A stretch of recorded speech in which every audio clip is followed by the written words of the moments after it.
Next to join our project is a Corvette. Just like the modern Tesla, this vehicle came from Texas.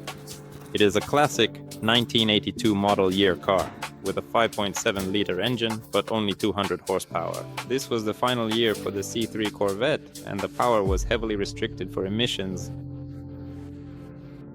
The car is in great condition and it has no rust at all. It's remarkably clean, but of course there are some signs of age.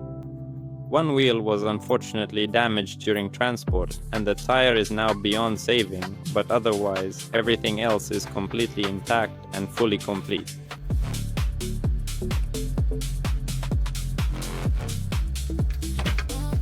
We are not certain just yet if the car is running, so we're in no hurry to start it up. Right now, we're carefully inspecting the vehicle and unloading it from the tow truck. In the first part of the video, there were many questions about why we're doing this, if it's just for fun or not, and so on. This isn't just for fun, it's a commission. Someone reached out to us. The client had a dream of driving a Corvette like this, but since it's an old car, it's both technically and physically outdated, so the condition is not in great shape. And to be honest, the car ended up being nowhere near as cool as it originally seemed in the movies.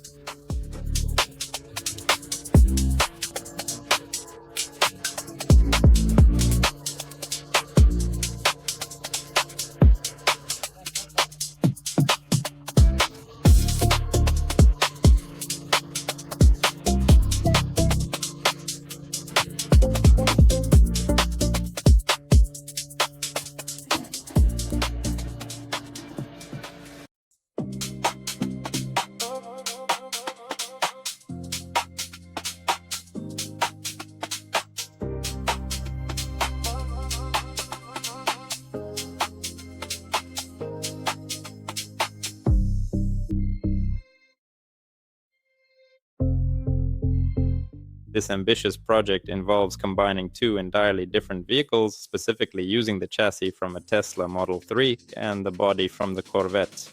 It's a really interesting task. We liked it, and we're happy to take it on. You've already seen the Tesla, it's been stripped down now. The Corvette arrives, we bring it into the shop and look on with anticipation, wondering what to do. It's a real shame. Many of our friends also started saying, how can you do this? It's a Corvette, you can't touch it. That it's a beautiful car, you shouldn't cut it up, and it's iconic V8 engine and all. So basically we're faced with a challenge.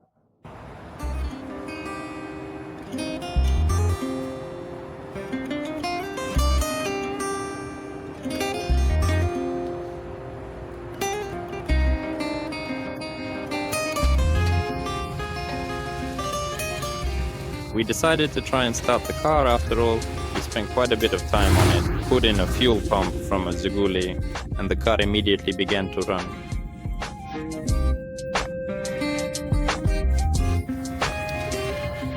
Well, honestly, I wasn't hiding. It started up and it drove just fine, but of course, naturally, it's not as fast and not as powerful as the others. It is still just as beautiful as it once looked in the classic movies. However, the car is quite outdated now. It probably doesn't work very well anymore. The automatic transmission is very old, so it takes a long time to react when you step on the gas pedal. The car spins its wheels, of course. It has plenty of power, but it's very reluctant to actually get moving. You can't really do donuts with it anymore, but even so, the overall feeling is still quite interesting. Driving along the dark night highway, I felt just like a movie hero. It sounds very nice and looks quite stylish, but it actually drives quite mediocrely. And on that note, we realized that it is entirely worthwhile after all. It is very interesting to rebuild the car, and the final result will be justified. It makes perfect sense to do this and turn this car into a contemporary resto mod.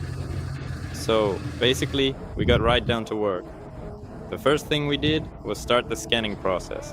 We had to perform a 3D scan of both vehicles while they were still fully assembled. We looked at both the Tesla and the Corvette to check for their initial structural compatibility. Since the Corvette's wheelbase is exactly 386 millimeters shorter than the Tesla's, naturally, it simply couldn't just fit directly onto the original Tesla chassis. Furthermore, the Tesla chassis itself actually couldn't stay the way it was back in its original Tesla days. After making the scans, we aligned the cars by their axles, saw which elements would be the most problematic, and started the disassembly. It wasn't fast. It took several days to carefully disconnect everything. We wanted to save the Corvette's running gear just in case. Maybe someone will be interested. The Corvette's running gear is for sale. We'll attach a link to the ad. Get in touch. The car is running, it's in good shape. The fuel system needs a bit of cleaning, some dirt was in it. But the oil is new, all serviced, it runs as you saw earlier.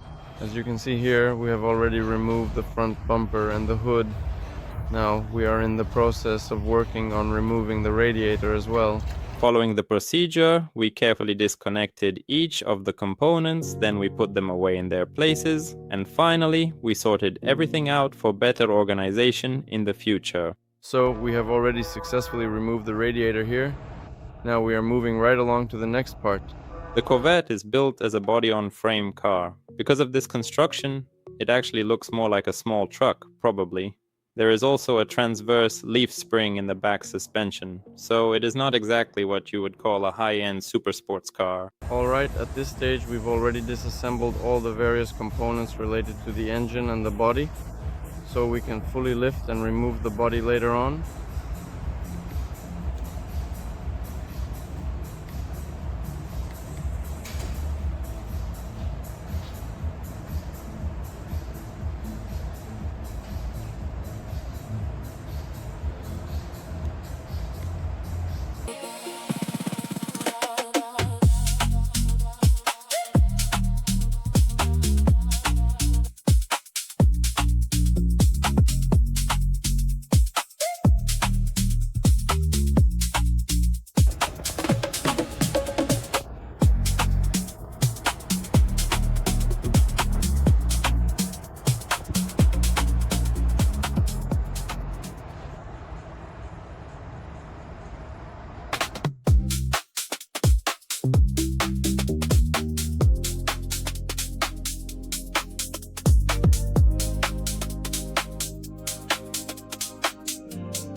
So it's already the third day of completely dismantling the vehicle.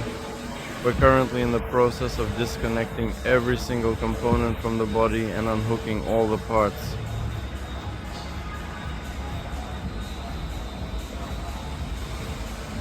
Alright, so at this point the Corvette is completely ready for the entire body to be lifted and removed.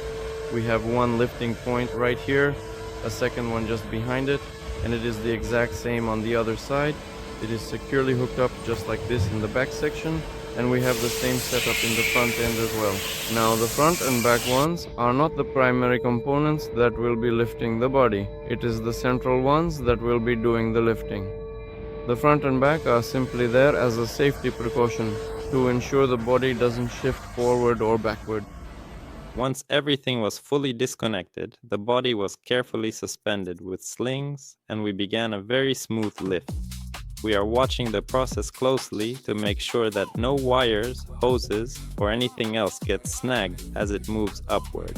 Lifting it up smoothly and carefully, we can see that the body is now completely free from the frame. It has become a separate piece, and you can observe as they are moving apart from one another. And here in this shot, you can see the exact part that is currently for sale. It is now rolling away across the floor. Now that the main body has been removed and the Tesla is stripped down, we're moving on to the fitting stage. We need to carefully align these two sections together, figure out exactly where to cut, and determine how to shorten things properly. There are a number of intricate details and measurements to consider. The prep work is finally done, so now we're ready to begin the complex process of bringing these two cars together as one. To bring this section to a final close, we're now bringing the Corvette body over to the prepared Tesla chassis. It's been shortened so the wheelbases match up perfectly.